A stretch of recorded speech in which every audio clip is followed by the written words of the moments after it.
Good evening and welcome to the campus of Honeoye Falls-Lima, where tonight we have Class B Section 5 football between the home HFL Cougars and visiting Vertus Warriors.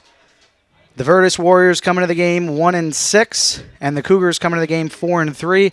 Cougars looking to snap a 3-game losing streak, also back-to-back overtime losses. I'm Peter Carosa, joined alongside Steve Bradley for tonight's game. Steve, what are your thoughts about tonight's game? Peter, I think it's a very interesting game. Vertus, you mentioned they're 1-6. They're coming in off their first victory of the season. So they had a win last week against Rochester Prep. They're a different team than the Cougars met in week 4. And for HFL, I think it's probably a get-right game. They've had a couple of tough losses in a row in overtime. Tonight is the last game before sectional playoffs start, and they just want to tune things up and make sure they're their best as they head into the postseason. So as the Cougars get introduced to this home crowd, take a look at tonight's Bullfinch Fund keys to the game. Bullfinch Fund, invest right. Invest right here. First key to tonight's game, do your job. Had a chance to talk with both coaches before tonight's game, and that was a point of emphasis for both of them. It was, and football is often referred to as the ultimate team sport. Both Coach Bennett for Vertus and Coach Russ for HFL said all 11 people have to be doing their job at the same time. If you only have 9 or 10, the play's not going to work. Number 2 key tonight, Peter, ball security. Very common theme. The Cougars emphasized it in practice this week. Some fourth quarter turnovers last week kind of hindered their effort in that game against Eastridge. Another thing you mentioned at the top of the broadcast, this is the last regular season game before the playoffs. Both teams will be in the playoffs, and at this point, trying to get another win, but at the same time, stay healthy. Think about the next phase of their season. So with that, we will have the national anthem sung here at HFL. We'll have a pre-recorded version that will air on the broadcast, sung by the Honeoye Falls-Lima Select Choir field, waiting for the teams here to get lined up for the anthem, and then we'll play it live on the broadcast. Folks, if I may, would you please rise and remove your hats, if you are able, for the playing of our national anthem. Oh, say, can you see by the dawn's early light what so proudly we hailed at the twilight's last gleaming, whose broad stripes and bright stars through the perilous fight o'er the ramparts we watched were so gallantly streaming, and the rockets red glare, the bombs bursting in air, gave proof through the night that our flag was still there. Oh, say does that star-spangled banner yet wave o'er the land of the free and the home of the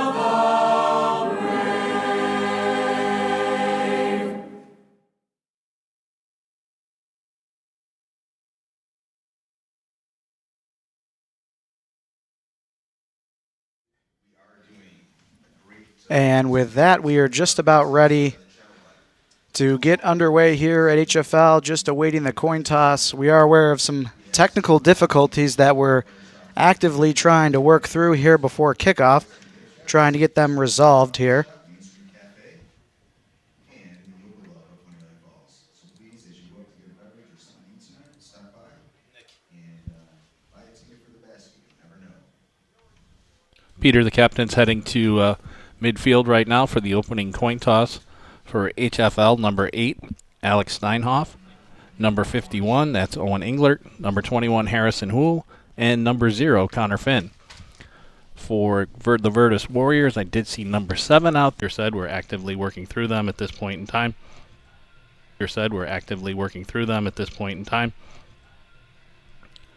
Getting ready for the opening kickoff. Cougars will receive the ball. Back deep for HFL is number 14. That's Frankie Stoddard, I believe, and number 9, Keaton Yates. Frankie Sackett, check that.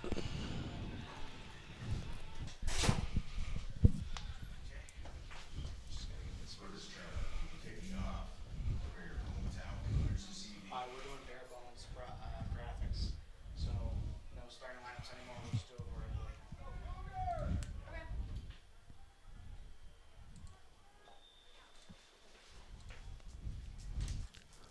Ball is in the air, and it is taken by Yates. He flips it to Goodroulette on the far side. He's got room. He's at the 40, the 50, into Vertus territory, and he's inside the 40-yard line. Great starting field position for the Cougars. A little trickery on the opening play. Grady Goodroulette catches it on the reverse, comes down the far sideline, and HFL is in business.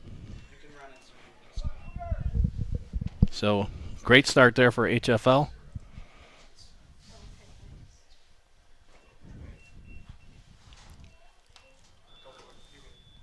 And Nate Meacham coming out to lead the Cougars on their first offensive set.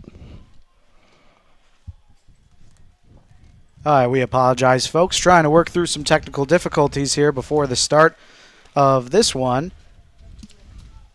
So Cougars 1st and 10, as Steve pointed out. A great opening return. This handoff goes to Finn for HFL. Finn's going to get about 5 or 6 yards. Here's another look at that run. In the meantime, we will mention tonight's player to watch. Brought to you by Bullfinch Fund. Invest right here. Offensive player to watch tonight, wide receiver Mike Meisensalz for the Cougars. We do apologize. We'll be working with Barebone Graphics tonight, but he is our Bullfinch Fund player to watch. Coming off a big game against Eastridge last week, had a key catch that set up a Cougar touchdown.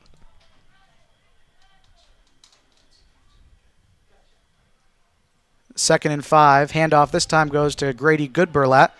Burlett powers ahead. He's going to be close to the line to gain.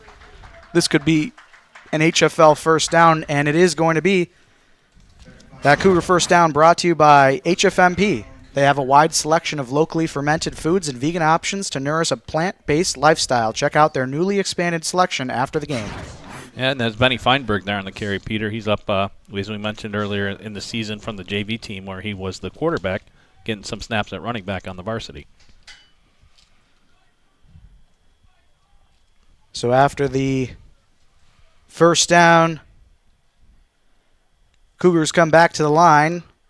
Some pre-snap motion here. That's Yates. Handoff goes to Finn. Finn powers ahead, and he's going to be about 2 or 3 yards shy of the first down. We'll take a quick look at the rest of the starting lineup for the Cougars. With the offensive line, starting left tackle Cal Grassley, left guard Anthony Soso, center Patrick Adair, right guard Owen Engler, right tackle Mitch Martini, wide receivers Holden Cam, Keaton Yates, Alexander Steinhoff, Grady Goodroulette, quarterback Nate Meacham, running backs Harrison Houle, Sam Martin, and Ben Feinberg. And we've already seen a little bit of rotation at that running back position. Brian Finn, who I believe was actually the starter tonight for the Cougars. 2nd and 5, handoff goes to Finn, and Finn will be maybe a yard shy of that first down marker. And Peter, it's 4 straight running plays for HFL. I like it. They're trying to establish a rhythm on offense that was a little bit difficult the past 3 games. Come out and just, as Coach Russ said, focus on the plays, isolate each player doing their job. So far, each play has been positive. So they'll mark him a yard short. So it's going to be 3rd and 1 for the HFL offense. Third down conversions have been hard to come by for the Cougars recently. They're on the season 12 for 41, only about a 26.53 conversion rate. Handoff goes to Finn left side, and Finn gets more than enough for the first down. That'll move the chains. It'll be 1st and goal for the Cougars. That first down brought to you by Honeoye Falls Marketplace. The butchers at HFMP, cut your meat to order. It does not get any better than that. And another running play. And one thing about third down conversions, it's a lot easier when it's 3rd and 1 and 3rd and 2 than 3rd and 8 and 3rd and 9. And the Cougars put themselves in a nice position there. Good blocking up front, just moving the line of scrimmage down the field. So 1st and 5 for the Cougars. from the 5-yard line, so first and goal. HFL brings Harrison Houle in as the up back for this offense. Finn to Meacham's right. Handoff goes to Meacham, left side, and he's into the end zone. Touchdown, HFL. Finn finds the Meehan Architecture end zone, and the Cougars take the early lead. And a nice play there. You see the right guard, Owen Englert, got out and pulled. There was a big hole there. Finn kind of followed his blockers. Easy 5-yard run into the end zone. So Cougars come out for the point after attempt. This is Ezra Gathercole. He's been perfect on the season, 11 for 11 on point after attempts. We'll see if he can keep that streak alive as the kick is up and the kick is good. Nice pressure there by Vertus. Score now 7-0. Cougars over the Warriors. And nice kick there by Ezra. And just a perfect opening drive there for the Cougars, Peter. They came out, had it all set up by that nice return by Goodberlet on the opening kickoff. Had about 38 yards to go. 6 plays, 38 yards, touchdown.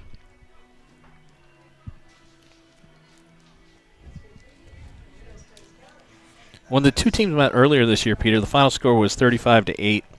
I wasn't at that game. Jeff DeVeronica subbed in here. You did that game. Does this start similar to that game? Any reminiscence there? Yeah, I'd say a bit so. I mean, this is very much how I think the Cougars wanted this game to go. They wanted to kind of get an early start. They've had early starts in the last 3 weeks, but the trouble has been the second half. Right. So it's a two-half game, and this is exactly the start that I'm assuming Coach Russ wanted, and he's got to finish all the way through. Sure. We weren't at practice this week, but we had a feeling in our conversation that maybe it was a bit of get back to the basics. And if the first drive is any indication, HFL executed the basics pretty well. Gathercole has the ball teed up and kicks end-over-end kick to the Warriors. And that ball is going to be fielded dangerously by the Warriors. That's number 9, Jeff Denson, falling on it. Yep, good play by Denson. Once he didn't catch the ball cleanly, maybe a step away from catching it, just fall on it and avoid the turnover. And that'll give us a chance to talk about tonight's defensive player to watch, brought to you by Bullfinch Fund. Invest right here. And that's Holden Cam, the senior defensive end for the Cougars, number 7, has 1 interception on the season. Coach Russ had high praise. We asked him last week, overtime loss, what went well, and he felt like the defensive ends, both him and Chris Settles, played very well. We'll talk about the rest of the starting lineup for the Cougars after this play. 1st and 10 for the Warriors. Low snap collected. Handoff goes to number 22, and he has a first down and much more, making his way out towards midfield. That's Jeremiah Ray.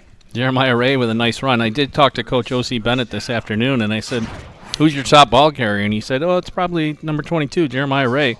Well, on that carry, he looked pretty good, kind of knifing through the Cougar defense for about a 20-yard gain.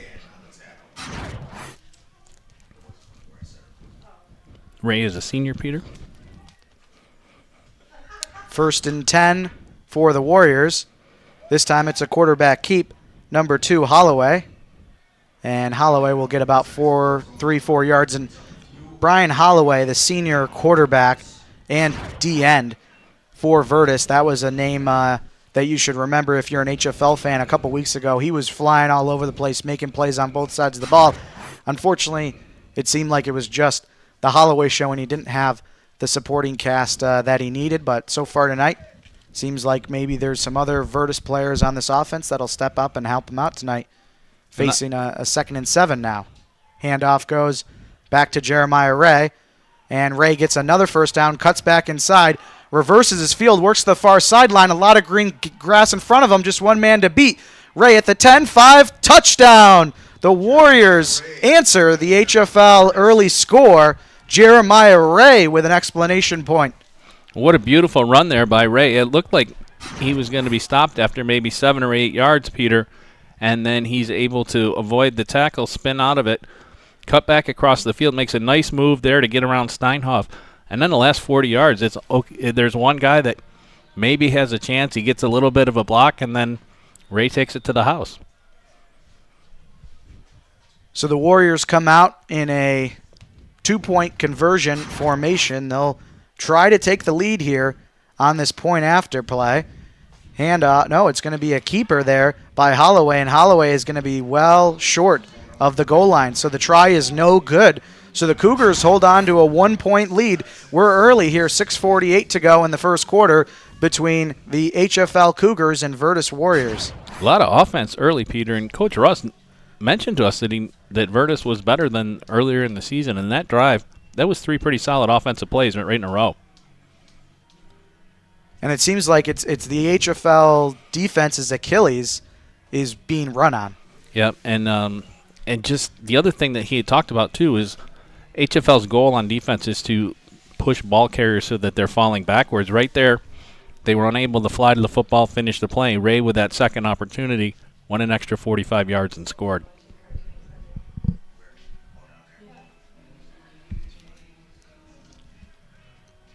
So the Cougar offense will have to come right back out on the field as both teams have scored on their opening possessions, and we're not even halfway through this first quarter.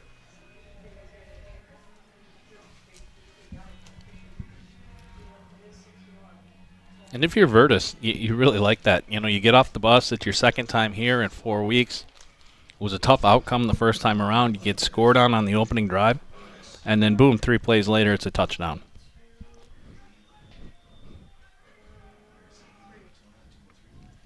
This is number 6, William Reynolds, kicking off for Vertus. Low kick is going to be fielded by the Cougars. That's number 14, Frank Sackett, who will be knocked out of bounds at about the 45-yard line in HFL territory. So Cougars will have very good starting field position again on their second offensive possession. Both teams made adjustments there, too. In the first kick, Sackett was one of the deep men. They moved him up a layer, and Vertus decided not to kick deep after giving up that long return. So Sackett, who's accustomed to handling the ball on kickoffs, able to catch it and get a good drive start at the 45. So HFL comes out with an up back, and the handoff goes to Finn, and he's going to be immediately met in the backfield by a pair of Vertus Warriors, and that'll be a loss of 4 on the play.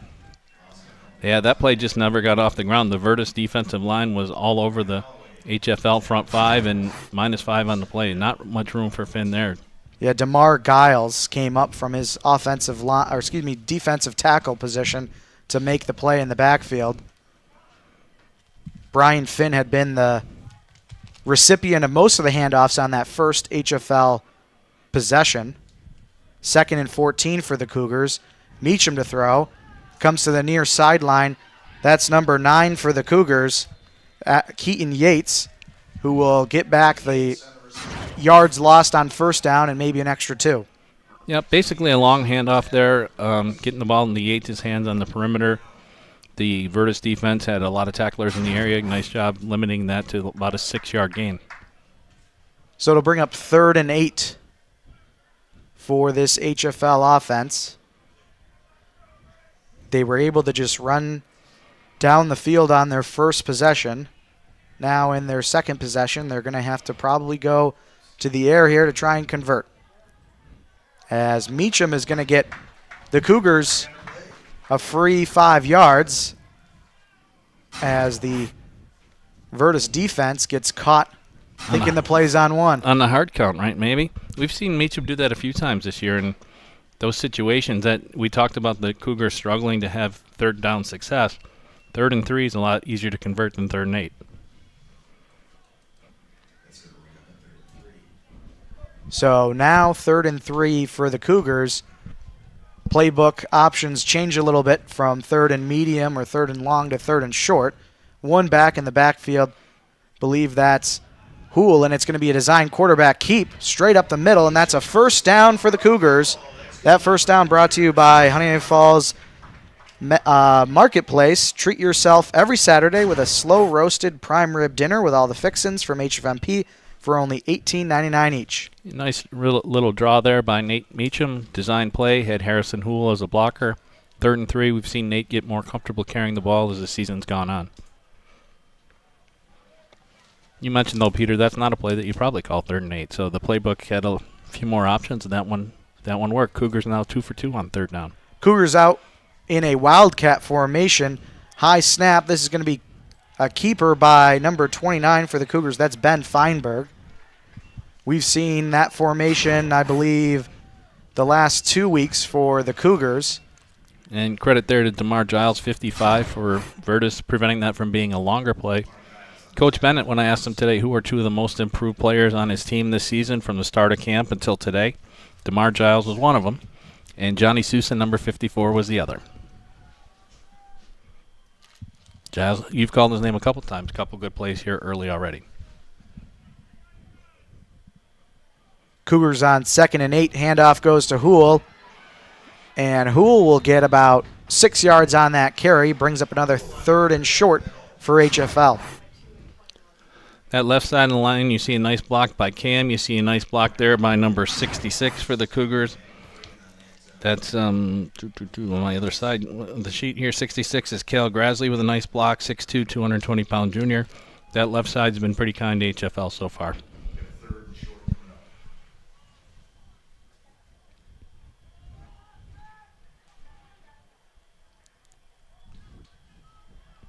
Cougars come out in a 3-receiver set. Extra down linemen. Handoff goes to Hoole. Hoole has to navigate some players in the backfield, and he's going to be about a half-yard shy. So it brings up 4th and short. Coach Russell have a decision to make here. I don't think it's much of a decision, though. I think it's a little too far to kick a field goal, and it's really not worth punting. You've had success. I think they'll keep it on the ground here and try and get that first down. Cougar offense stays on the field. Meacham in the backfield with Hoole to his right. Trips to the far sideline, and HFL doesn't even have to run a play. The hard count gets the Vertus Warriors again, so that'll be a first down for the HFL Cougars, brought to you by Honeoye Falls Marketplace at HFMP. 7 days of savings mean you save every day you save. Check out their website or circular for details of their daily deep discounted item. Coach Bennett said one of the areas where his team has improved the most over the season is in the discipline. I'm sure when the defense gets off the field after this one, he's going to remind his front four they've got to stay still until the ball moves. First down, Cougars to throw. Ball goes to number 2. That's Grady Goodberlet, who's got the first down and more. Fighting for extra yards inside the 10-yard line. That's going to set up first and goal for the Cougars from the 6. That first down brought to you by Honeoye Falls Marketplace. True blue local for over 40 years. Goodberlet with a nice move to elude the initial defender. Breaks another tackle downfield. Next thing you know, it's first and goal at the 7. And it feels like this first quarter has been flying by with all the run calls. We're about 90 seconds away from the end of the first. Cougars knocking on the doorstep of another score. This is their second offensive possession of the night. Trips to the near sideline. Handoff to Hoole, and he's met in the backfield. There's that 55 again, I believe. Giles right there. Right up the middle, making the tackle. Big start for him. So we are now under a minute to go in the first quarter. It'll be second and goal for the Cougars from the 10-yard line, so they end up losing 3 on first down. They'll have to run probably at least one more play in this quarter. And you know that you want to be balanced as an offense and go to both sides, but the left side has been a little bit more effective for HFL than the right side tonight. Going to the right side there, they came up with a negative play. And we have some motion by the Cougars. Meacham rolls out to his right, slings it to the end zone, and it's tipped. Tipped by number 8, I believe. That's Michael Rogers Jr. And that's a fantastic defensive play by Michael Rogers Jr. If that ball's not tipped, I think it's probably a touchdown in the hands of Keaton Yates. So I would call that a touchdown-saving tip by Rogers. It's a long throw for Meacham, but he can make that throw, and Rogers just did a good job getting out there and getting a hand on the football. Cougars huddled up. It's third and goal from the 10-yard line. Incomplete pass stopped the clock, so we're at 23.6 seconds to go in the first quarter. And I believe that's Meacham's first incompletion tonight. So you mentioned a rapidly moving quarter, and with the completions and the runs, it has been.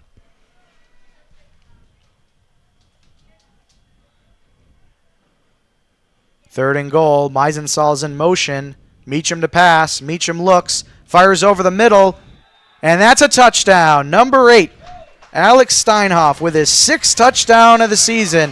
Steinhoff finds the Meehan Architecture end zone with 16.6 seconds to go in the first quarter of play.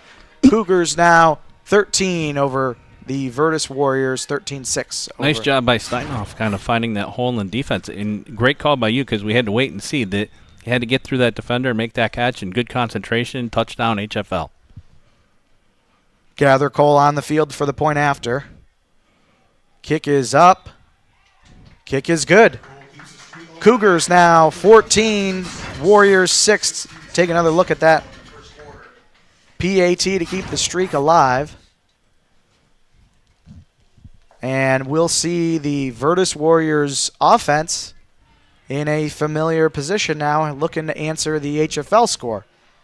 Do want to give a shout out here to left tackle Cal Grassley Jr. We mentioned him earlier on that series, making a couple of key blocks. Our apologies. We'd had our projecting starting lineup wrong all this week, or all this season rather. So unfortunately, we had it fixed for tonight, but our graphics have not been working with our system here as of late, so we couldn't show that on the air. But I know we've mentioned it time and time again. The linemen are some of the guys who don't get the recognition. It's a thankless job at times, and we do our best to spotlight all the players on the field. We do, and Grassley's play is speaking for itself too. He's had those nice blocks as the Cougars have relied on that left side of the line to open some holes here early. And as just a junior, he's probably got a pretty good future ahead of him. Good size, too, at 6'2", 220. With 16 seconds to go in the first quarter, we'll probably have this kickoff and then one offensive play by Vertus before we hit the end of the quarter. Gather Cole has the ball teed up. Last time he kind of kicked just a high kick to try and force the Warriors to make a play on it, and they let it bounce. So that's a live ball. We'll see if the Cougars go right back to that. No, this time they kick it long and deep. And that ball is getting close to the sideline, and it does roll out of bounds. So that'll be a penalty against HFL, and it'll give the Warriors some pretty good starting field position on their second offensive drive. Good deep kick. I mean, it hit halfway between the hash and the sideline, and then it just took one of those hard left turns and rolled out of bounds. Never know which way the ball is going to bounce. No, you don't. Sometimes it bounces your way, sometimes it bounces the other team's way. In that case, it bounced in favor of the Warriors. So ball comes out to the 35-yard line. So we'll see what kind of adjustments the HFL defense has made. There were a couple of mistakes in that run defense the first time through. Let's see if they can adjust those gaps and or slow Vertus down, or if the Warriors keep on making those big plays. Holloway takes a snap, hands off to Ray, and Ray is only going to get about 1 yard there, and that should be the final play of the first quarter. Take another look at that one. I think that was Englert and Finn there first, and HFL did a good job making that tackle, and that will end the quarter. And with that, we'll take a quick commercial timeout here from HFL. Honeoye Falls Marketplace. Fresh breads, donuts, special cakes made every day from scratch. Our butcher still cuts your meats to order. Doesn't get any better than that. Hot pizza, fish fries on Friday. Order your favorite sub right here. Organic foods and healthy choices. And beer, lots of beer. Honeoye Falls Marketplace. We're true blue local. Uncompromised quality close to home.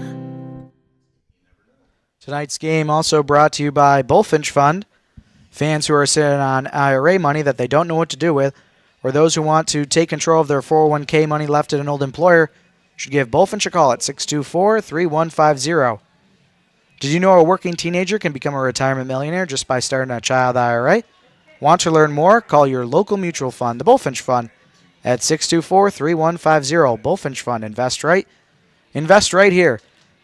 And special thanks to Meehan Architecture, who sponsor the Meehan Architecture Sports Update. Girls tennis doubles. Last Saturday, Ava and Hazel won their state qualifying match against the duo from Pittsford Sutherland in 3 sets that took 2 hours and 15 minutes. HFL's duo will compete at the New York State Public High School Athletic Association Girls Tennis Championships next week in Flushing, New York, at the site of the U.S. Open, as the Vertus Warriors come out throwing here to start the second quarter, and that's incomplete. First pass of the game there for Vertus. Holloway looks over in the middle. Kind of congested there. Ball falls to the turf. Coach Bennett, as I mentioned, we chatted with him. Nice conversation. He's from Albion. He played for Section 5 Hall of Famer Dick Domenico out there. Dick Domenico won 304 games, I think, at Albion. Bennett played on the 1993 team that made the Section 6 championship game as a running back and linebacker, and this is his 4th season now at Vertus. Warriors facing 3rd and 9. Holloway with the quarterback keep, working his way toward the near sideline, and he's going to be met at the line of scrimmage, unable to get the edge, and so that'll bring up 4th and 9 for the Warrior offense. We'll see if they bring the punt unit out on the field, and they do. And that's a play that Coach Russ is going to like when he sits down and watches the film tomorrow. He saw a lot of pursuit there. Mitchell Martini, I think, was kind of the leader of the pack there, but there were 4 or 5 of those the Falls jerseys there to bring down, and big 3rd down stop for HFL.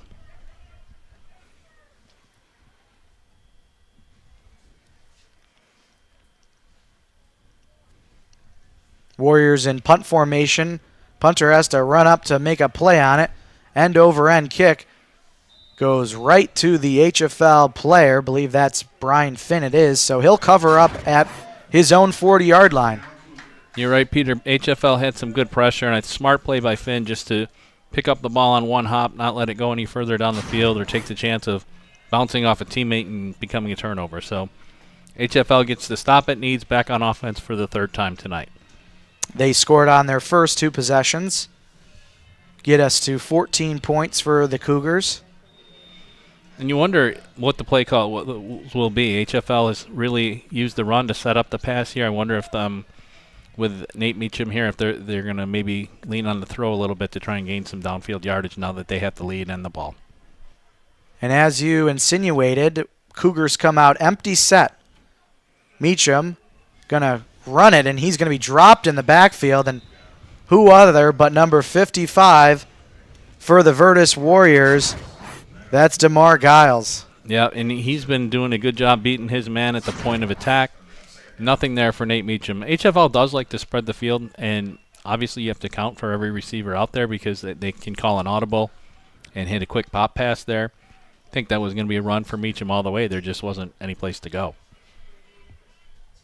So officially he'll lose 2 on that first down play. Comes right back out in the empty set. This time Meacham to throw to the far sideline. That's number 8 for the Cougars, Alex Steinhoff. He caught the touchdown pass earlier, and he's only able to get maybe 3-4 yards on that wide receiver screen. Yeah, HFL's kind of relied on that short passing game here early. Other than the touchdown pass was an intermediate 10-yard toss to Steinhoff. Now 3rd and 8. I think we'll have to send some receivers down the field. Maybe it's time for the running back screen to Hool, but I'm not sure.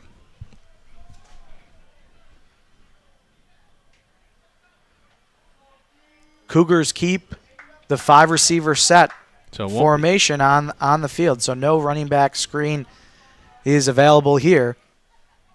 Meacham collects the snap to throw, looks, surveying the field, under duress, works to his right, finds an open man downfield at the line to gain. Cougars got the first down and more, and again, Alex Steinhoff on the reception. Another HFL first down brought to you by HFMP. Haddock delivered from the Boston Fish Pier every week, making HFMP's Friday Fish Fry with 2 sides and fries all the more delicious. And that's a play where you got to give a lot of credit to Nate Meacham. He bumped into a couple of people in the backfield, able to maintain his balance, roll to the right, buy some more time. Steinhoff found a hole and a nice first down. keeping his eyes downfield, found the outlet pass, and able to deliver the ball. New set of downs for the Cougars, and now they're in Vertus territory at the Vertus 37-yard line. Houle shifts to his right as the up back. Handoff goes to Finn. Brian Finn will get about 7 yards. We have some laundry on the field. The flag is down, likely in the area of a holding call. Yep, I think you see a couple of hands outside of the framework on the defenders. That's going to be 10 yards back for HFL. If there's any bit of redemption on that, it's a spot foul, so it won't be 2nd and 20. It'll be more like 2nd and 17. And I believe that is the first penalty assessed against the Cougars tonight. Other than the kickoff that went out of bounds. So, yep. First on the offense. First offensive penalty. But those kickoffs that go out of bounds, you don't really remember those. We'll call it 1st and 18. Meacham to throw. Steps back. Here's the screen pass to Houle. Houle is going to get a lot of that yards back and more, and he's going to end up about where he was tackled on that original first down run that was negated by the holding call. So that's going to bring up 2nd and short for the Cougars. Yeah, I figured that was coming. The pressure that Vertus had been getting, sometimes the whole key to that screen is to let the pressure come and have the quarterback keep dropping back, get it over the top. HFL executed that pretty well. Excuse me, and I believe in the first Vertus game they also had a touchdown on a screen pass, because you and I have kind of been tracking the success of screen passes over the past 5 years, and that was a very nice one right there. 2nd and short. 2 running backs set.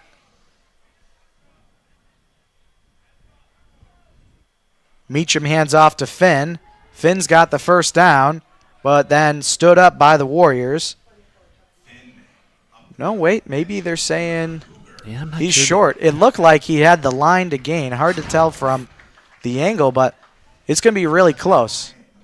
Yeah, credit to that Vertus defense, because it looked like there was a seam there, and it closed really fast.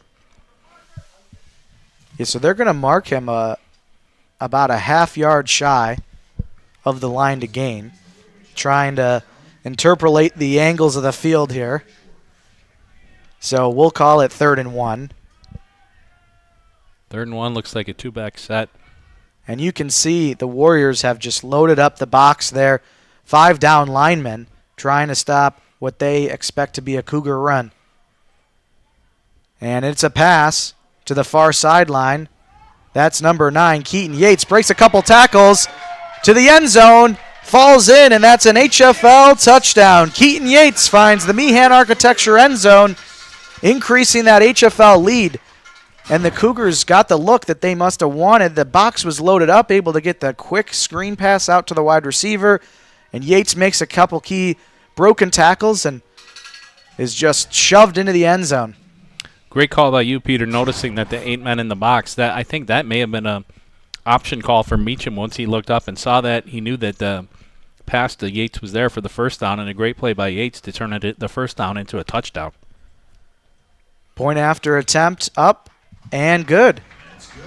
Gather Cole tacks on another. Cougars 21, Vertus 6. So since the Warriors had gotten that touchdown on their opening drive, Cougars have scored 14 unanswered. And other than and they've been great on 3rd down. I think they're 4 for 5 on 3rd down, and on the one they didn't get, they got the 4th down. So via hard count. Yep. And Coach Russ talked about that attention to detail and following through on the plays. Through a quarter and a half, I think he's liking what he's seen so far.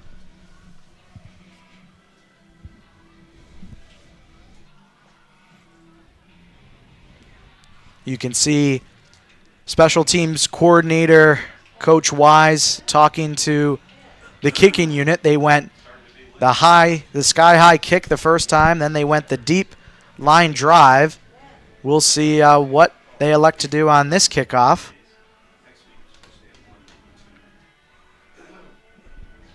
And Coach Russ has just had nothing but praise for Gather Cole. Been very accurate and just a weapon for this offense, especially in these sort of situations where you can have a kicker who can do a little bit of everything. And he's been, obviously a threat as a field goal kicker too, so he's helped out the offense as well. This time they do the high kick, fielded by the Warriors, number 13, and he's going to be dropped. That's Tyler Allen for Vertus. So able to look in that ball, and he's going to end up getting tackled at about, we'll call it the 39-yard line. And the Cougars mixing it up, and this is a good game to do that. So they've tried the intermediate kick, the deep kick, and the pooch kick, and they haven't given up a big return on either. Taking a look at the rest of that HFL starting lineup for the defense, brought to you by Bullfinch Fund. Invest right here. We mentioned defensive end Holden Cam. Rounding out the rest of that defensive line, Mitch Martini, Chris Settles, Owen Englert. Linebackers Alexander Steinhoff, Harrison Houle, Sam Martin.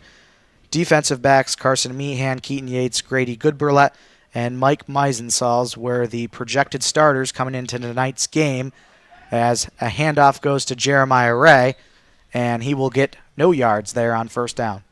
Nice job on the first down by the Cougars defense. The last couple of carries they've been able to break through that blocking by Vertus and limit the gains, and actually that one is a negative play, so actually no gain. So it was 2nd and 10, but kind of a win for the Cougars on defense. Yeah, and outside of that first couple set of runs by Ray, haven't had a chunk play yet by him. On 2nd down, they go back to Ray, and Ray's got to fight for a pair of yards there. Yep, and there's Harrison Houle right at the bottom of the pile. The front line does its job, and Houle's able to just kind of fill the gap, and Finn finishes it off. And that's 2 positive plays in a row for the Cougars, setting up the 3rd and 8. And Vertus looks like a team that's less comfortable throwing when it has to throw and more comfortable throwing when it wants to throw. This might be a situation where they need to throw. Yeah, they were about at the same part of the field on their last offensive possession, facing a similar 3rd and long, and they elected to go with a quarterback sweep play. We'll see if they put the ball in the air here. Holloway collects the snap. Quick throw to the far sideline. That's caught by number 7, Sammy Anderson, but he's going to be dropped by a gang of HFL defensemen in the backfield. So 3 positive plays in a row. Vertus trying the HFL strategy of the short pass, try and get the run off of that, but the HFL defense had none of that. And I'm liking these yellow uniforms on a dark night. We saw them in the homecoming afternoon, and they kind of were really bright, but right here, those numbers are easy to see with the black on gold there. The Falls uniforms, as they're known here at HFL, debuted on homecoming earlier this month, making their first nighttime appearance for HFL, and certainly easy on the eyes of Steve and I, as we have a penalty pre-snap. It's going to be a false start against the Warriors, so that'll move them back another 5. So a 4th and 13 now becomes a 4th and 18. And the Warriors with 3 penalties, and they've all been pre-snap mistakes. The 2 on the defensive side and the 1 right here. And HFL might be able to get some pressure here. High snap. Kick is up, and that's going to bounce at about midfield and go just right out of bounds. So the Cougar offense will come back out on the field, and they'll be pretty close to the yellow and black stripe here at James Dollard Athletic Stadium. Yeah, I don't think the Cougars got to the ball right there, but the pressure there probably rushed the punter and definitely wasn't able to get all he wanted on it. And we are just under 4 minutes left here in the 2nd quarter. Cougars started with the ball, both teams with all 3 timeouts. Wouldn't be surprised if HFL tries to maybe chew a little bit of clock, try and get another score. Vertus will be receiving to start the 2nd half. So if the Cougars can try and run up some more points on the scoreboard before the end of the half, they will certainly try and do so, as that's number 29 for HFL, Ben Feinberg, who will get about 3 yards on first down. That play took a little bit of time to develop. I like Feinberg's patience here. Then he sees that it's time to go. He turns, makes a turn upfield, and a pretty big hit there was by number 21 for Vertus. That's Emmanuel Freeman. Freeman was one of the players that Coach Bennett told me to look for in the pregame, and the other one is number 16, Mazzy Brown, and the Cougars have been doing a good job of keeping him away from making those big plays. 2nd and 7 for the HFL offense. Handoff goes right back to Feinberg, and Feinberg's got the first down and more. That Cougar first down brought to you by Honeoye Falls Marketplace. HFMP bakes sub rolls from scratch every day so that every bite of an HFMP sub is bursting with flavor. And a lot of success with just this straight-ahead running for the Cougars tonight. Hool's an effective lead blocker. Feinberg did a good job there, just following his blockers and taking it straight ahead. And it's been a rotation of running backs with Feinberg and Finn getting the majority of the carries. And there are two young players for this HFL offense, so they could become a staple here moving forward. As the handoff goes to Feinberg yet again, he'll get about 3 there. A good job there by Feinberg falling forward. The hole closed a little bit quicker there, and I think that might have been Mazzy Brown that's there, 16. Yep, he's down at the bottom of that pile, so we were looking for him, and there he is making a play on defense. So now under 2 minutes to go in the second quarter. Cougars still, as you mentioned, Peter, all 3 timeouts, so plenty of time. And this is really a good time to, as you said, kind of execute that 4-minute drill where you want to burn clock, and you do want to score, but you want to score late and keep the opponent away from the football. Not allow Vertus the chance to double dip. Cougars with 2 running backs in the backfield. Meacham to throw. Goes to Yates. This is the touchdown play that they had last possession. Yates will get about a yard shy of the line to gain. That brings us to about 1 minute to go. We'll see if the Cougars take a timeout. It will be 3rd and short. It's Tyler Allen there on the tackle for Vertus along with Brian Holloway. And under a minute, the Cougars letting the clock run here. I think after this first down, then maybe they'll slow it down to get as many chances at the end zone as they can. The other thing we talked about, Ezra Gathercole, his long on the season is 37 yards, so we are getting close to his territory as we have a design quarterback run. Meacham working inside the 20-yard line, and that should be an HFL timeout, and it is. Looked like Meacham might have had a chance there to go out of bounds, but elected to go for more yards instead. And that's the 8th first down for the Cougars here in the first half. 8 first downs, 3 touchdowns in 3.5 possessions. That's a pretty good start. This timeout brought to you by the Mendon-Honeoye Falls-Lima Sentinel. They've been proudly providing local community news for 35 years, since 1989. The Sentinel is a weekly community print newspaper that is proud to call this area their home. And we're proud to bring these broadcasts on behalf of the Sentinel too. A lot of fun, and we put some time into I know we're having some difficulties tonight, but we really take a lot of pride and want to give folks that tune in a balanced look at Section 5 football and for the kids too, right? When I was in school, they didn't have live streams, so moving forward, all of these student athletes at all these schools will have a chance to go back and watch themselves play in the future. So I think that's pretty neat. And that's our goal. We want to preserve these sort of games, archive them so that the grandchildren of the players on the field tonight can watch what it was like high school football in the year 2024. Cougars now 1st and 10, ball inside the red zone. How aggressive do you think HFL gets with the play call? I think Hool's going to take the handoff here, see if he can get halfway there or more, and then you get a timeout. HFL to throw. Meacham over the middle. That's caught, and Holden Cam finds the Meehan Architecture end zone. That's his 3rd receiving touchdown of the season. Cougars 27, Vertus 6.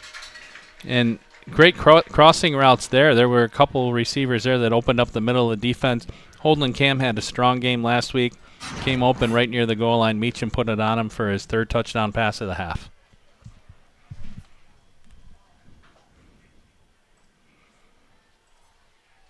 Gather Cole for the point after attempt. Kick up. Plenty of leg. And it's good. Bit of a delayed call there by the officials. And it was only one official that made the signal. Anytime there's hesitation, you wonder, but that looked like it was right down the middle, and it was. Yeah, you can see they're both kind of, the one's looking at the other to his left saying, hey, is that good? And he doesn't give a whole great of an indication, but in any case, kick was good. Cougars 28, Warriors 6, 28 seconds to go. Vertus does have its full complement of timeouts. I don't know, you think given that they're more of a run-first team, you think that they take a knee and just go to the half knowing that they'll receive? Well, given the way that Ray scored on that first touchdown, I don't think you take a knee. I think you maybe give him a chance to make a big play. Yeah, Jeremiah Ray was the featured back on that first offensive possession for Vertus where they were able to score. I believe maybe it took a dozen plays or so for them to go down the field and score.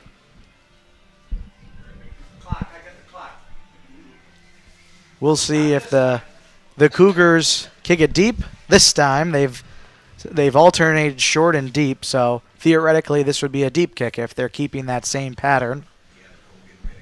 About 27, 26 seconds left on the clock.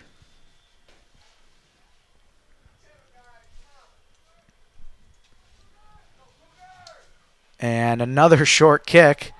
That takes a bounce and goes out of bounds, so no clock comes off. And it looks like the Cougars were just trying to get that ball to bounce their way. And again, it bounces Vertus's way. Right. But it shouldn't hurt him too much. It'll be a first down on the 35.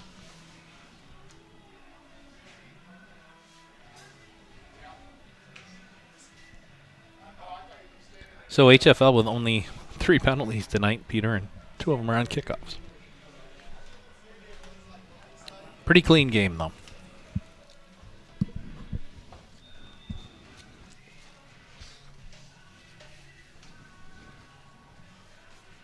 Worth noting that number 22, Jeremiah Ray, just checked out of the game, so would expect that likely indicates that Vertus might be coming out in a more wide receiver heavy set,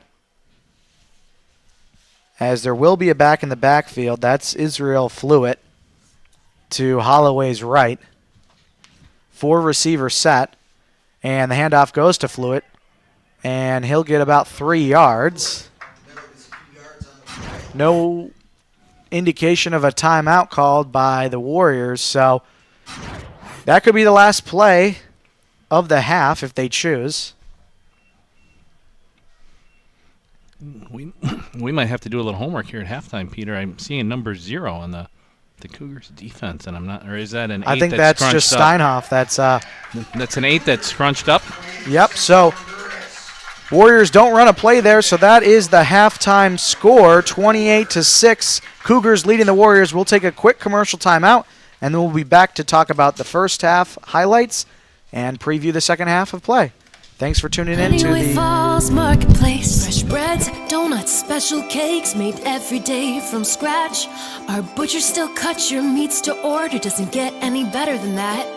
Hot pizza, fish fries on Friday. Order your favorite sub right here. Organic foods and healthy choices, and beer, lots of beer. Honeoye Falls Marketplace, we're true blue local, uncompromised quality close to home. Tonight's game also brought to you by Bullfinch Fund. As I lose my card here, fans who are sitting on IRA money that they don't know what to do with, or those who want to take control of their money, 401k money left in an old employer, should give Bullfinch a call at 624-3150. Did you know a working teenager can become a retirement millionaire just by starting a child IRA? Want to learn more? Call your local mutual fund, the Bullfinch Fund, at 624-3150. Bullfinch Fund. Invest right here. And Meehan Architecture with the Meehan Architecture Sports Update. Girls tennis faced off against Lewiston Porter tonight at the Village Glen Tennis Club in the first round of states. And I do believe we got word that the HFL girls tennis team defeated Lewiston Porter. So they'll be moving on to the next round of the state competition. So congratulations to them. We talked about the doubles team that'll be heading to Flushing, New York next week to compete, and the girls tennis team will be moving on as well. Meanwhile, also in action tonight, girls volleyball. They traveled to Victor tonight for their final regular season match. Earlier this week, the girls defeated Eastridge by a score of 3-2. So they'll look to get maybe one last win before sectional play. So with about,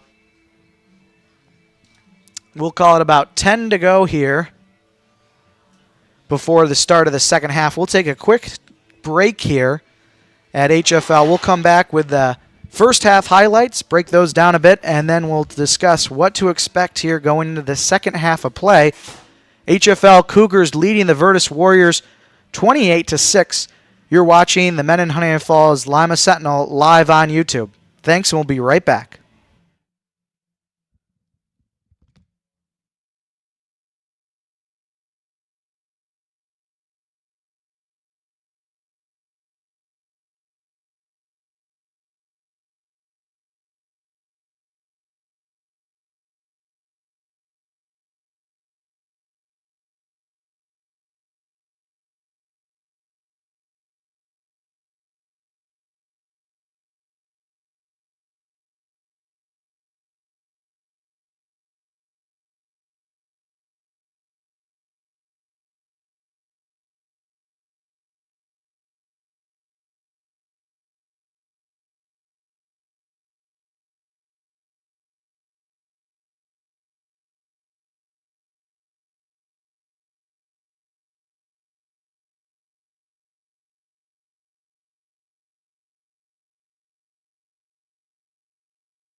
Welcome back to HFL. We're about a minute or two away from the start of the second half here. We'll take a quick look at the highlights from the first half if you want to roll them, Kyle. HFL gets on the board first. Opening drive capped by a 5-yard run by Brian Finn. 7-0 Cougars quickly, just 4 minutes into the game.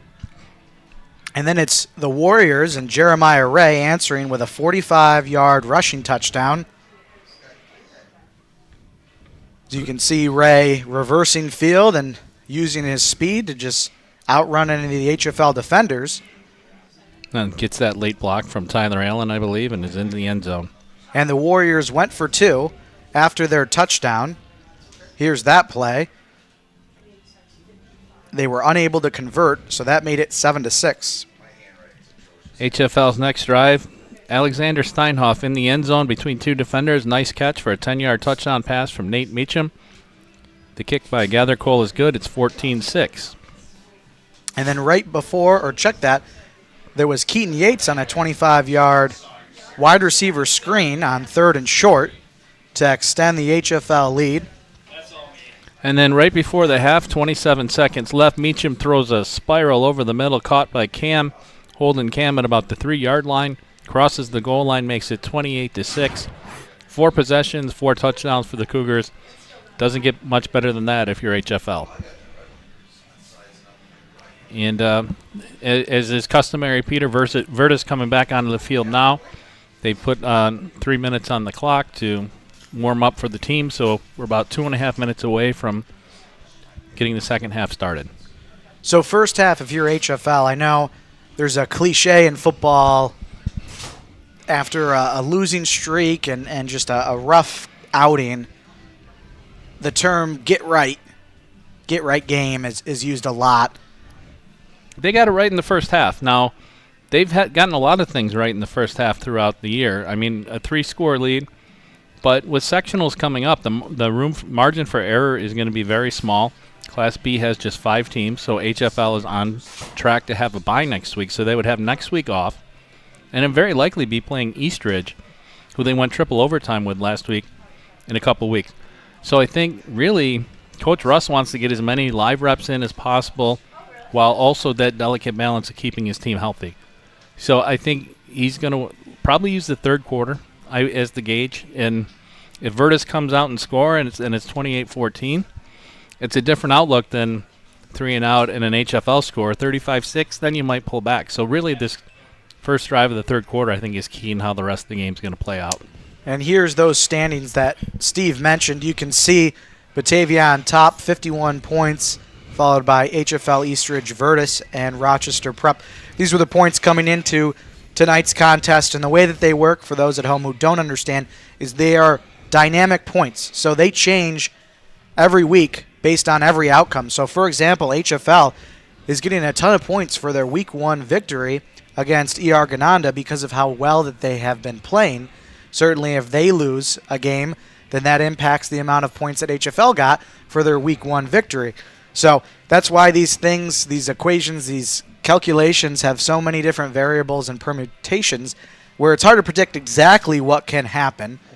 But as you mentioned, with a win here tonight for HFL, you got to think that they're going to hold on to the 2 seed for sure. And Eastridge has a really tough game this week. They're playing Monroe.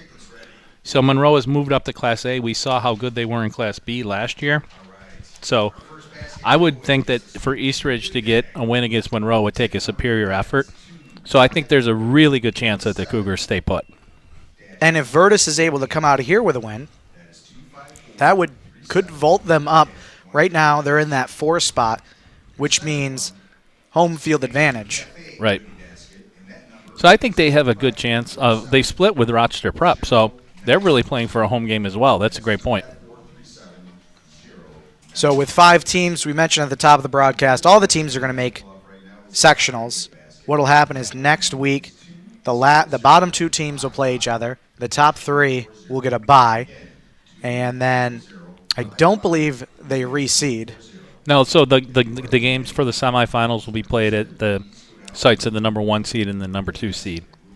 So I think Batavia is a safe bet for that number 1. So they would get the winner of that 4-5 game, and then that would put Eastridge and HFL likely for round 3. That's right. With only a 4 and a 5 playing, there is no chance for a reseed. So, ball is teed up, as we mentioned. Cougars had won the toss, they won the toss, elected to receive, I believe, if I remember correctly. Right. It's been a minute. But they're kicking off here to start the second half of play. And this is a deep kick fielded by the Warriors inside their own 10-yard line, and that's going to be a great open field tackle. That was number 8 for... I think it's number 9, Keaton Yates. He was number 8 returning, Michael Rogers, right. who was tackled by number 9. Yates will come into your screen right here, and he's in the middle of the screen. He's the first guy there, and he makes a nice tackle right around the ankles, preventing a long return. So really nice job by Yates on that coverage. Stayed in his lane, did his job. First key of tonight's game, do your job. We've had, it was do your job, ball security. So far, no turnovers, and then the last one was stay healthy, and I think so far as we know up here in the press box, there haven't been any injuries. So Vertus with the ball, first offensive possession of the second half. Holloway hands off to number 4. That's Fluid, and Fluid will get 3 yards there, maybe 4.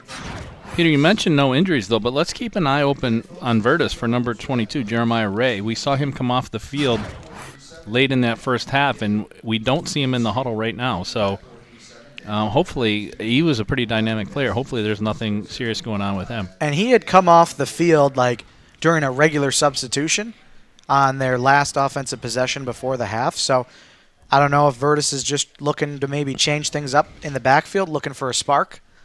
But it was Ray who had that 45-yard score that got Vertus on the board as handoff goes back to Fluid. And Fluid will be about a yard or 2 shy of the line to gain.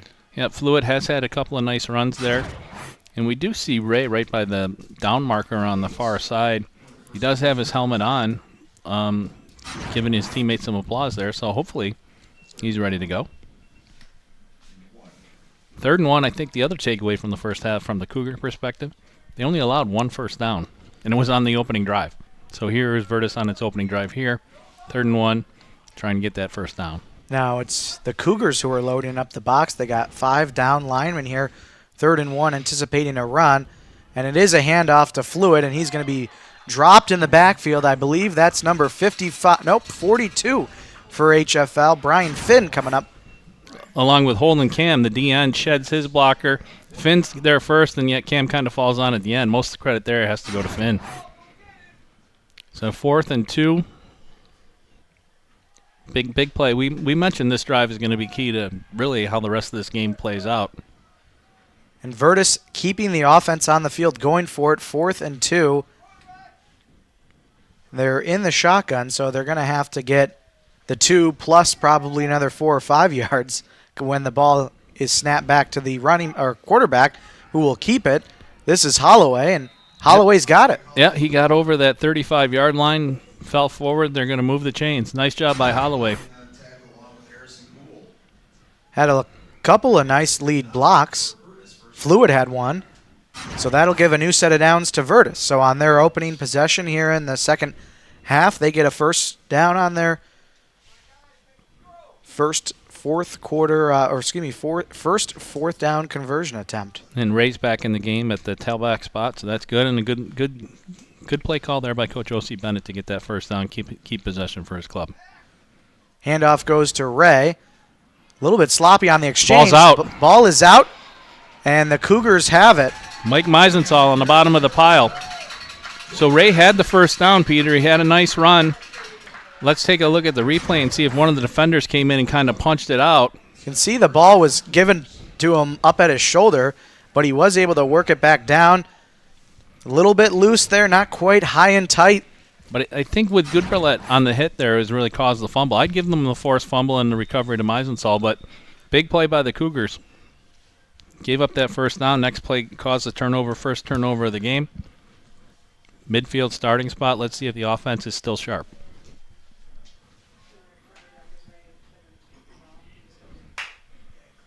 As Keaton Yates jogs off quickly. Maybe a dangerous 12 men in the huddle situation there for HFL. They come out. Brian Finn, the running back, to Meacham's right. Meacham to throw. Lofts it up. And that's going to be intercepted. Going the other way. This is the Warriors on the near sideline. That's number 8 for the Warriors. And he's going to be tackled inside the Cougar 30-yard line at about the 25-yard line. That's Michael Rogers Jr. Just sat on that route perfectly. High pointed the ball. And back-to-back turnovers on back-to-back plays. We've seen HFL do this in the past. They get that quick change, like to go for the big score. And Rogers was playing his position well, made that interception, and it's basically going to be about a 25-yard gain for where Vertus was when the last play happened. Hand up, that's on me. I said ball security had been great through the first half. Neither team turning the ball over, and now on back-to-back plays, we had turnovers, so now it's Vertus with great starting field position here. They're at the HFL 26-yard line. Handoff goes to Fluitt. Fluitt met in the backfield. That's number 51, Owen Englert. Nice job there by the interior defensive lineman for the Cougars. And Englert breaks off that blocker right there, and he's just no place for Fluitt to go.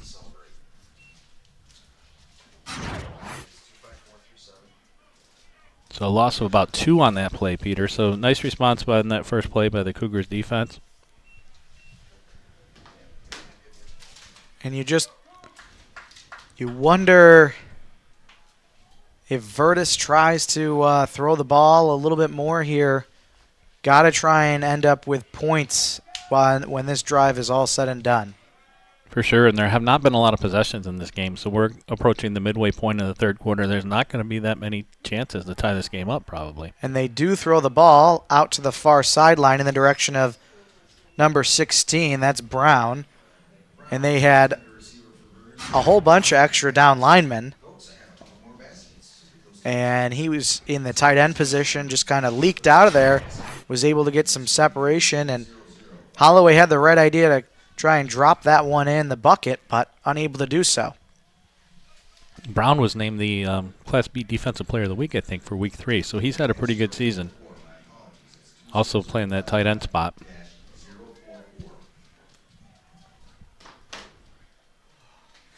Brown 6'1", 175. Senior. His teammates call him Mozzie.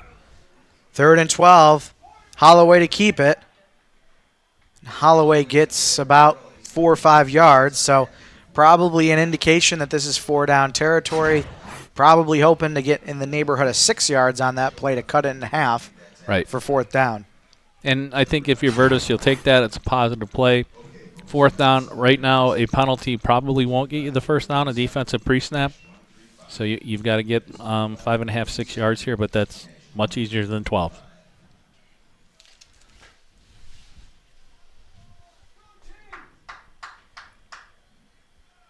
Fourth and 8. Vertus was able to convert a 4th down conversion earlier this quarter. We'll see if they can do it again.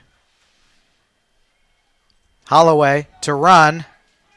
Makes a first man miss in the backfield. Breaks another tackle, but then he's going to be driven back by a handful of HFL Cougars led by number 2, Grady Goodberlet, coming from his strong safety position to stop Holloway, and that's a turnover on downs.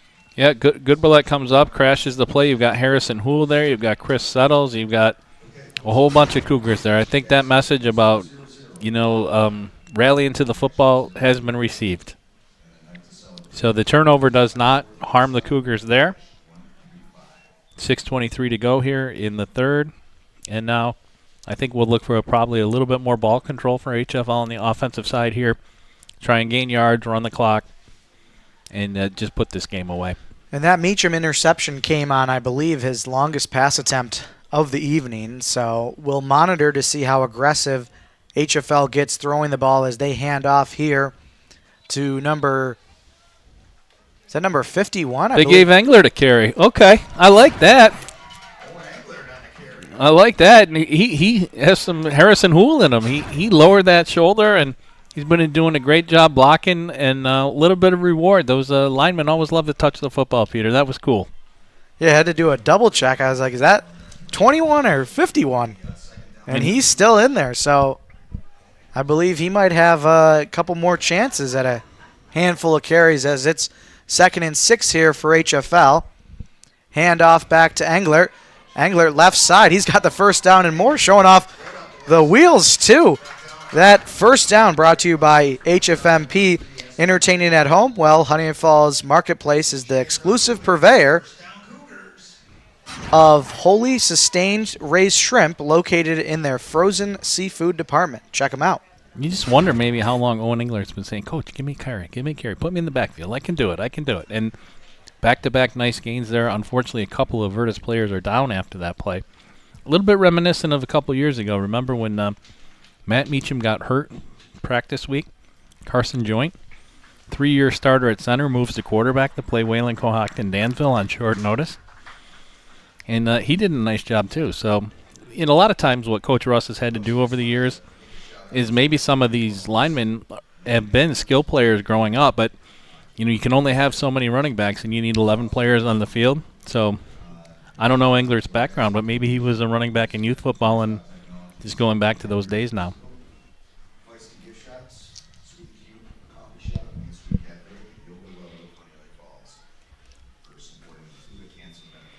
So, Vertus player able to walk off the field.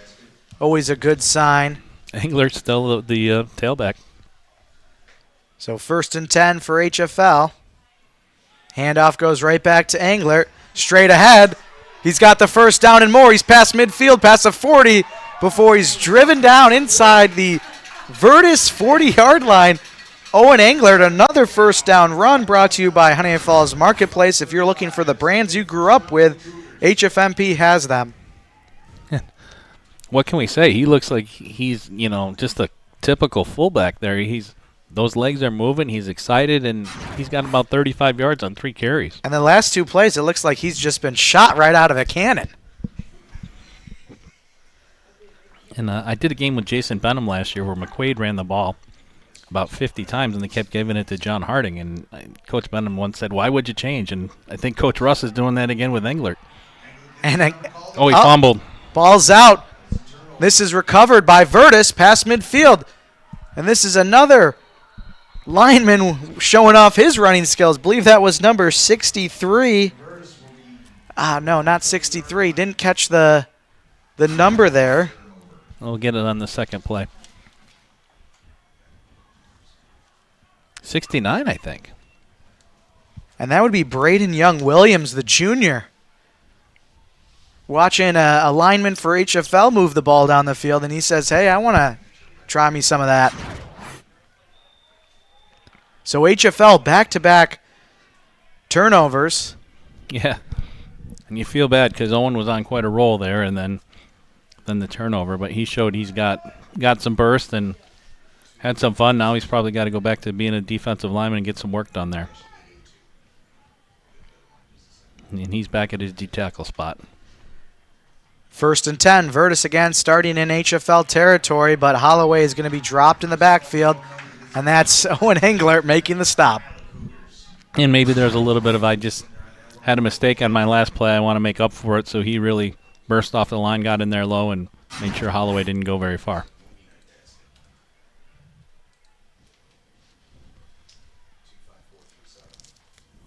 So brings up 2nd and 11 for Vertus. And again, they'd really like to come away with some points here. Unable to score after the last turnover.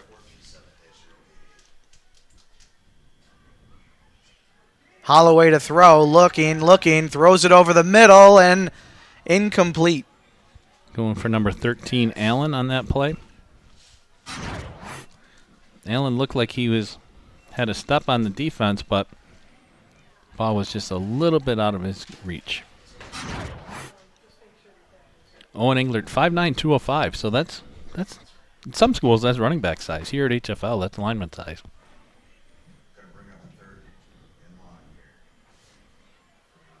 So again, similar to that last series for the Vertus offense, you would think 3rd and 11, you want to try and get in the neighborhood of 5 or 6 yards here, cut it in half, make the 4th down more manageable, I would assume they'd go for it. And here's the handoff, and that's Ray, and Ray will get no yards. So it'll bring up 4th and 11. Yep, Harrison Houle at the bottom. And maybe... Couldn't see the other tackler, but good job of the HFL defense. Didn't give anything away there.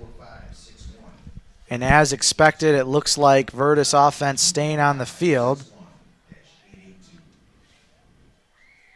Thought maybe there would be a chance just because they got nothing facing 4th and long. If they maybe tried to play the field position game, but can't risk it. Here's Holloway to throw over the middle and incomplete. Looking towards number 9, Jeff Denson. So another turnover on down. So HFL with back-to-back turnovers on offense, but the defense in both instances steps up and forces a turnover on downs against the Vertus Warrior offense. Right, the team's kind of going a little bit back and forth between the 30s right now. So HFL, 2:10 left here in the third quarter. Did a nice job with Englert the first 3 carries.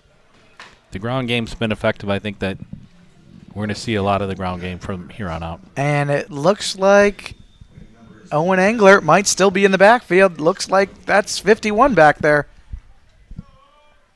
Just off to the left of your screen now within the frame. He is back there, and they go right back to him.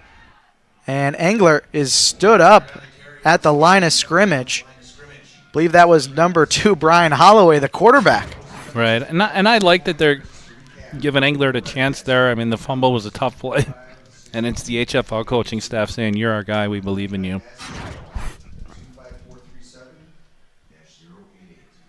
So under 2 minutes to go in the third quarter, we've had no points scored during this third quarter so far with 90 seconds to go.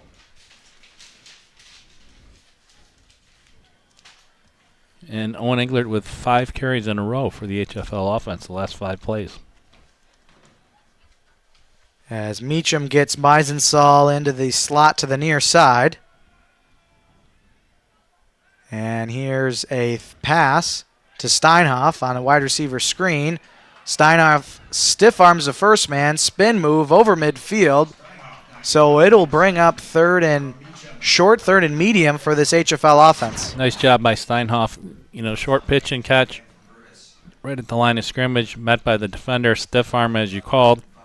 Then he's able to just keep those legs moving forward and gain an extra 5 yards. So it'll be 3rd and 3. And the Cougars do need to snap it before the quarter runs out. And we'll see if it is... Looks like a timeout HFL. Yeah, timeout HFL. Looks like there was some confusion, most likely because they've got Owen Englert in the backfield, so they're trying to manage all the right personnel packages. Harrison Houle came off a little late there, so that'll stop the clock. And that should be about 25 seconds left to go here in the third quarter. Cougars facing a 3rd and 3. This timeout brought to you by the Mendon-Honeoye Falls-Lima Sentinel. They've been proudly providing local community news for 35 years. They're a weekly community print newspaper. They sell their print paper at a couple different locations throughout their coverage area at Mendon Meadows, HFMP, Lima Pharmacy, and I believe the Hess Station out in Bushnell's Basin. Physical print newspapers make perfect keepsakes. So certainly if someone in the family's featured, it's always nice to buy a couple copies, put it up on the fridge. Leave it there forever. All right, the Cougars looking at a 3rd and 3 here. So Cougars get in order here. Brian Finn is now the back in the backfield. Trips to the far side. And there's that old reliable for HFL. That's the 3rd time they've been able to catch the Warriors with the hard count. And that'll be a HFL first down brought to you by Honeoye Falls Marketplace. Looking for a quick meal on a Tuesday night? Pick up a hot and delicious large cheese and pepperoni pizza from HFMP for only $12.99. So moves the chains, new set of downs, doesn't take any time off the clock. So this could be the last play of this third quarter here. Meacham to throw. Meacham looks, fires over the middle. He's got a man, that's Steinhoff. And Steinhoff with a little high step into the end zone with about 15 seconds to go in the quarter. Alexander Steinhoff finds the Meehan Architecture end zone for the second time tonight. And beautiful throw here by Nate Meacham. Has time. Steinhoff gets behind the defenders, looks the ball in, and he's on his way. And, yeah, you've got the high step there. 2 touchdown catches for Steinhoff, 4 touchdown passes for Meacham. Here's Gather Cole for the point after attempt. And he's good. So he is still perfect. Cougars 35, Vertus 6. And I think that's a really good confidence boost there for Nate Meacham. The game last week didn't end the way anybody for HFL wanted it to. And to come back this week and get 4 touchdown passes, have a consistent ground game. Cougars probably are going to feel pretty good about themselves going into Section 5 playoffs now.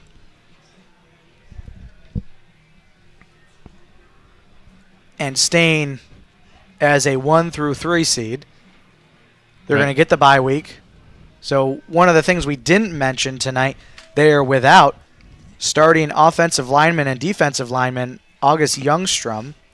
He's out with a lower body injury. Coach Russ told us that it's actually an injury he's been dealing with for actually a week or two, and believe I saw him earlier tonight. Hey, he's You down can see there him on on the the sidelines. sideline. Yeah, big 64 there. And it's good that they were able to play this well without Youngstrom in the lineup. Because looking back at that most recent touchdown pass, that was a pretty clean pocket. Meacham had time to throw and look over the defense, and that's a really, really good way to wrap up this third quarter if you're HFL.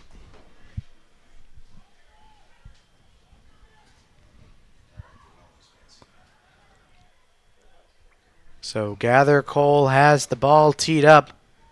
They've been repeatedly going back to that pooch kick. See if they do it again here. And they do. And it's going to be fielded and immediately hit is number 10 for the Warriors, Stokes for the Warriors. who is not on our roster. Believe that might be number 11, Mayo Stokes, wearing 10 tonight. Yeah, Zymeo Stokes. That's what the public address announced, Stokes, so we'll go with that. And Keaton Yates again hustling down on the kickoff coverage. That's a couple nice special teams plays for him tonight. So 13 seconds to go in the third quarter. Maybe a play, maybe 2 before we go to the fourth quarter. Holloway hands off Fluitt, and Fluitt's met in the backfield and tackled hard by Owen Engler.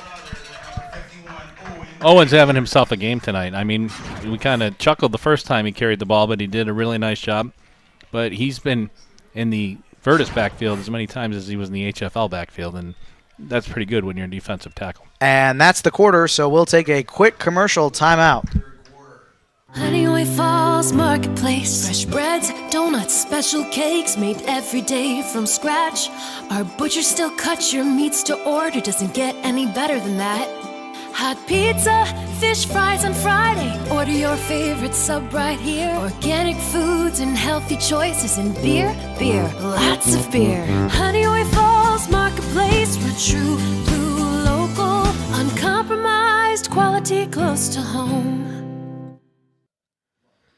Tonight's game also brought to you by Bullfinch Fund. Fans who are sitting on IRA money that they don't know what to do with, or those who want to take control of their 401k money left at an old employer, should give Bullfinch a call at 624-3150.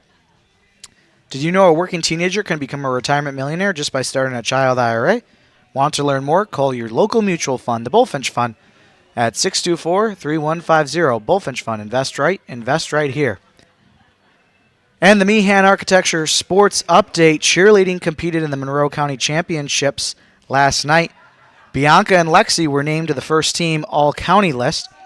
HFL will be hosting the Cougar Classic competition this coming Tuesday. And girls and boys cross country will be traveling to Palmer Park in Hilton tomorrow afternoon as they compete in the Monroe County Cross Country Championships. And here's the second down run by Holloway, and 3 separate flags come in on that tackle. Might be in the neighborhood of a face mask, and that's exactly what it is. So that'll be a automatic first down. Yeah, you see that right there on the tackle by the HFL player. I wonder if the Minnesota Vikings wish they had this crew last night in the end zone when that game ended. That was quite the topic of conversation on sports radio today, with Sam Darnold being face masked on a play, but the call went unmade, and it ended up being a safety for the LA Rams. For those who did not stay up late, Rams came away with a 30-20 win.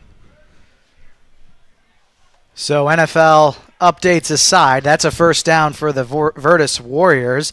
They're now to midfield here. Holloway to throw. Throws over the middle, and that's tipped by number 8, Steinhoff. Kind of reacting like he should have hauled that one in. Yeah, it did hang up in the air a little bit. I think Jerry Lonther was in on that play as well. Fortunate bounce for Vertus there. Cougars unable to capitalize.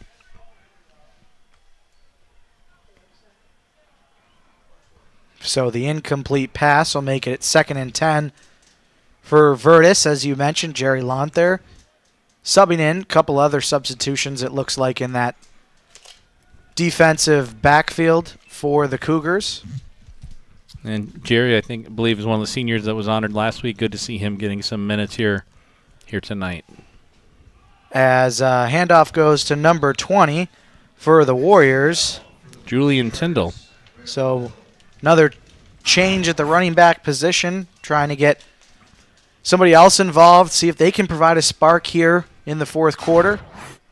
Sam Martin, I believe, on the tackle for HFL, one of the new linebackers in the game.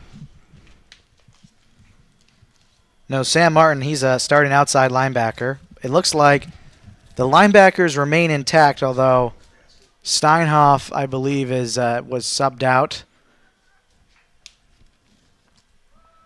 Handoff here goes to Tyndall again. Julian Tyndall, the sophomore running back. He's going to make it 4th and 2. Jerry Lonther on that tackle. When they announced his name, the HFL crowd giving him a nice round of applause. And it looked like there was a holding call, so that'll negate the 5 or 6 yard pickup. Looks like Vertus is unaware. They come out of the huddle looking to run another play. And they're going to be losing yards here.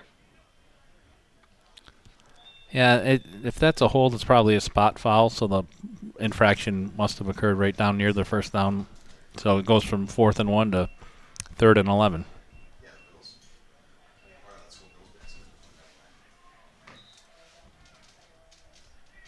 Looks like there's just a bit of confusion on the Vertus offense. Like I said, they had come out of the huddle expecting to run a play on 4th and short, and now it's 3rd and 11. Trying to get everybody set here. Holloway throws it, middle of the field. He's got 2 receivers in the area, and in and out of the hands of, I believe that was number 16, Brown, who maybe had a shot at hauling that in. He was down there along with, I believe, number 85, Jamari Waddell Eatman. Ball's up, I think Brown had the first touch on it, unable to haul it in. A couple of HFL defenders in the neighborhood. So now it's 4th and 11.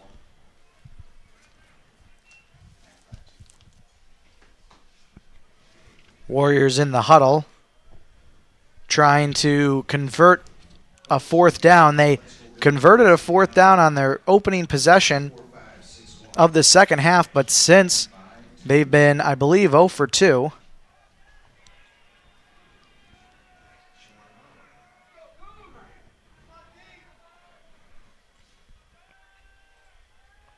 Holloway collects the snap, throws over the middle, Yep. and it's incomplete. There was 2 different players who had a shot at that ball. I believe it was Brown for the Warriors and number 1, Austin Coyle, the junior defensive back for HFL. Yeah, there was a nice job there by Coyle getting his hand on that, knocking it down, forcing the change of possession. So HFL's defense, since that opening drive, Peter, has not allowed a point and not allowed many first downs. I've got Vertus with 3 first downs in the game. So that after that opening drive, we talk about those in-game adjustments. They were made, and HFL, after being up only 7-6 early in the game, now seems to be more in control. And we've got another change at the running back position for HFL. This time it's number 17, Jerry Lonthair checking in.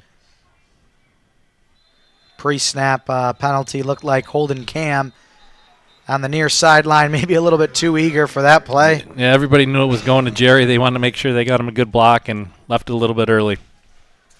He had a nice head of steam hitting that hole, but maybe that was because the whistles blew.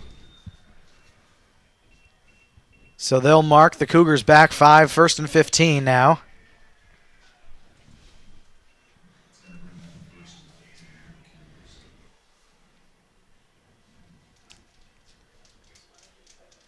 Wouldn't be surprised if Jerry got a carry anyway. Some other substitutions. I saw number 6, Shane Sampson, checking in.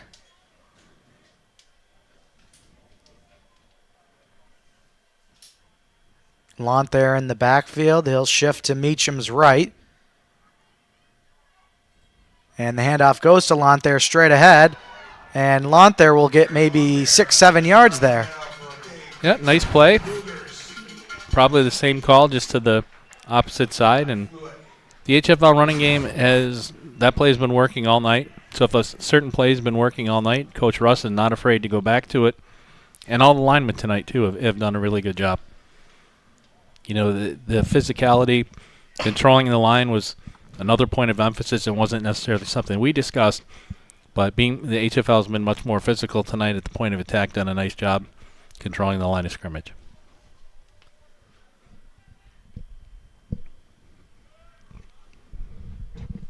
Second and 9. Handoff goes to Lonthair. Lonthair spins off the first tackler and then dropped.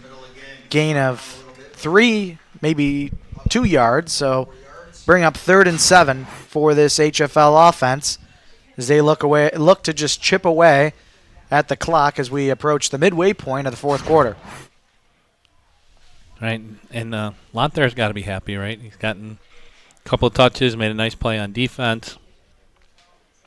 Coach Russ gotten most of the players, if not everybody, in already. Always good when that's something you can do, especially coming off a 3-game losing streak where the substitution pattern may not have been as much, and now tonight everybody's getting a crack. Yeah, last week was senior night for HFL as we've got a whistle to stop, and it's a delay of game, I believe, against. 12 men on the field. Broke the huddle. And looks like the indication is Broke the huddle with 12 men on the 12 field. men. So as more and more players get substituted in, just confusion, trying to get the right guys on the field. Somebody's got to come out if somebody goes in. Here's Meacham to throw, and looking in the direction of Lonthair, and that's incomplete. So that'll bring up 4th and 12. And the first punt of the night for the Cougars, I would presume. So what I was saying last week, senior night, goes to triple overtime. It's not the type of game, unfortunately, where you can get some of the seniors that don't get the playing time on the field. But certainly the way that this one's gone for the Cougars, making up for that game a week ago. Yeah, and we saw that a little bit with Owen Engler getting the carries, Jerry Lonthair in the backfield, and that's good to see. That. I mean, these players will remember that. Here's the punt, end over end. And that'll be fielded by number 4 for HFL, Carson Meehan, the long snapper. We do have a flag on the field, I believe. There is a flag on the field, but Carson Meehan was the one that stopped that ball. Missed the indication from the head referee. We'll see if it results in a re-kick or if it just assessed. Indications are it's against HFL. So it looks like it was a 5-yard penalty that they'll just assess after the spot of the ball. So it was at the 35-yard line. They move it to the 40. So the Vertus Warrior offense will come back on the field. 1st and 10 for the Warriors with about just under 5 minutes to go here in the fourth quarter. They'll have a chance to try and get some more points up on the board. And we talked about this being a get-right game for HFL. I would call this a get-right possession for Vertus. In all likelihood, they'll be playing Rochester Prep in the play-in game next week, a team that they've split with. So having beaten Rochester Prep next week, I'm sure Vertus wants to be sharp.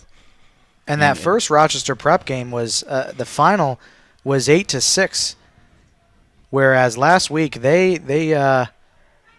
33-6. Ball is out, and falling on it was number 14, Frank Sackett for the Cougars. So their offense will come right back onto the field. But to finish the point, yeah, Rochester Prep against Vertus last week, it was the Warriors beating them 30-6. So certainly an improvement over that low-scoring affair to start the season, but that's the difference between Week 1 and Week 7. And on the HFL defense there, you got Alessandro Pringle, a senior, in on that tackle, and C.J. Harrison, also a senior. Not sure who will get credit for forcing the fumble, but they both impacted that play in a positive way for the Cougars. And the Cougars are trying to get 11 men on the field. Bit of confusion. At this point, I got to imagine it's pretty much a wholesale change of the starting lineup, although I do see, Meacham's obviously still in. It looks like Yates is out there as we have another running back in the backfield. This is 53, C.J. Harrison. Bobbles the snap, able to recover, and has to fight just to get back to the line of scrimmage. It looks like they'll mark it as a loss of 1.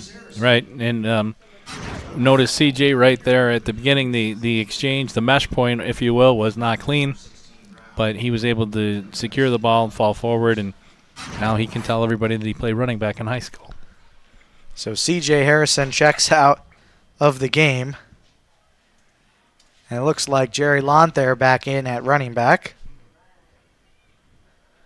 So it's 2nd and 11. Under 3 to play here in the fourth quarter. Hand off to Lonthair. Lonthair straight ahead. And he'll get about 4 yards there on that carry. Solid straight ahead. The lineman still working hard for HFL. Nice job there by number 50. I believe that's Mitchell Martini. 66 again, Cale Grasley. So it seems like the offensive linemen are slowly being subbed out as we see Owen Englert coming off the field. Believe that was 65. I think Gabe Wastowitz, 61, I saw go in there. So 61. For Englert. Yep. And Englert certainly deserves that. Hopefully he got a nice round of applause from the crowd tonight. He's had a great game. 3rd and 7, under 2 minutes to go in the fourth quarter. Sweet play to Lonthair, and he's going to be met and tackled almost immediately once he caught the ball on the sweep. They're going to say that he lost about 3 or 4 yards, so that'll result in a 4th and 11 for HFL.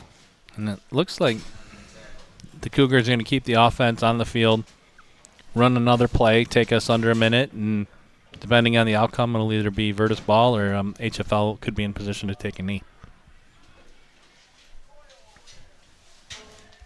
So 4 receivers set for the Cougars, doubles, 2 on each side. Meacham to throw, looks, fires, and that's incomplete. Turnover on downs stops the clock with about 1 minute to go as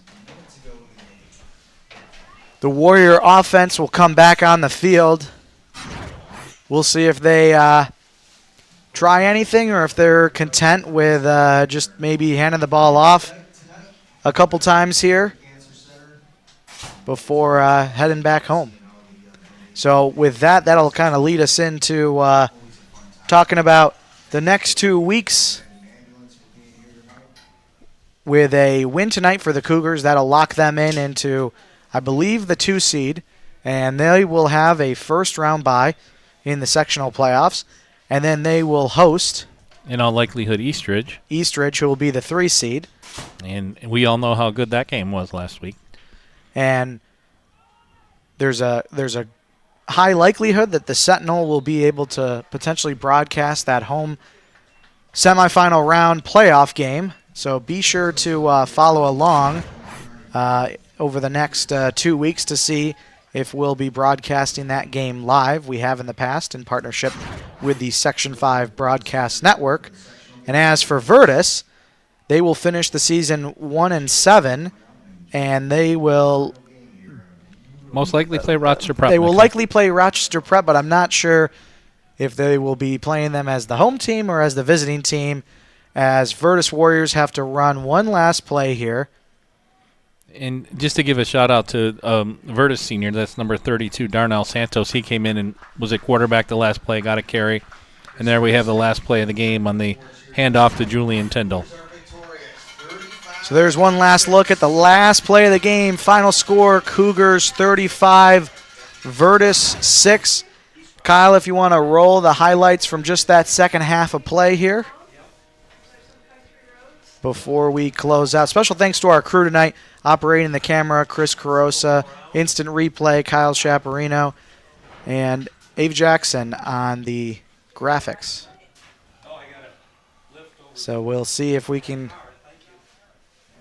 get the highlights rolling before we sign off, as both teams shake hands in their regular season finale.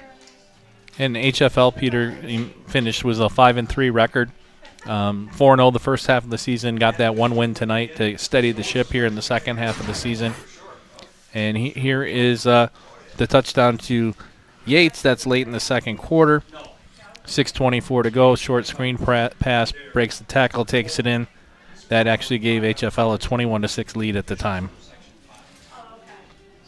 And then here's the right before the half. That's Holden Cam. Catches it at the 5, goes in. 27 seconds left. 28-6 was our halftime score. And here's the one touchdown here in the second half. Nate Meacham over the top. Alexander Steinhoff catches it at the 20. Gets to the 5. High steps in. His second touchdown of the night. Nate Meacham ends his night with 4 touchdown passes. So final score, 35 HFL Cougars, 6 Vertus Warriors. And that will close out another regular season of Section 5 Class B football live on the Sentinel. Thanks so much for all the viewers this past season. Thanks so much to the sponsors. Without them, this wouldn't be possible. I know Steve and I have a lot of fun doing this. We love football, and we love showcasing these athletes.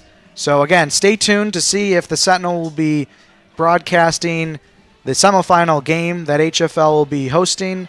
If not, then hope to see you all next year for another great fall season. Thanks so much for tuning in to the Mendon-Honeoye Falls-Lima Sentinel live on YouTube.